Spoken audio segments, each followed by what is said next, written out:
बिस्मिल्लाहिर्रहमानिर्रहीम, अस्सलाम वालेकुम। आप देख रहे हैं पाक अफेयर्स और मैं हूं नोमान खान। इस वक्त मैं Pakistan institute of medical sciences यानी पिम्स में मौजूद हूं, जहां पर सीनियर सहाफ़ी अरशद शरीफ का दोबारा पोस्टमार्टम किया जा रहा है।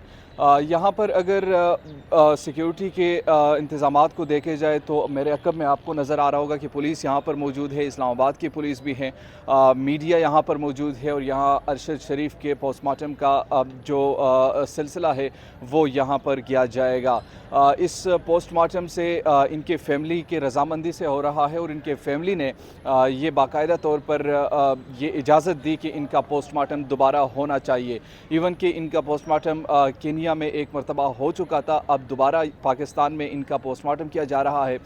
इससे क्या रिपोर्ट आएगी वो तो ज़ाहिर है जब वक्त के साथ ही हमें मालूम होगा। अलबत्ता यहाँ पर जो इस वक्त की सिचुएशन है वो सीनियर सहाफ़ी अरशद शरीफ की जो पोस्टमार्टम है वो यहाँ पर इस्लामाबाद पिम्स में किया जा रहा है। अगर यहाँ पर देखा जाए इस्लामाबाद की पुलिस भी यहाँ पर मौजूद है और साथ ही साथ जो सिक्योरिटी के जो इंतज़ामात भी यहाँ पर है और इन्हीं इंतज़ामात के साथ साथ सीनियर सहाफ़ी अरशद शरीफ का जो पोस्टमार्टम है वो यहाँ पर किया जा रहा है।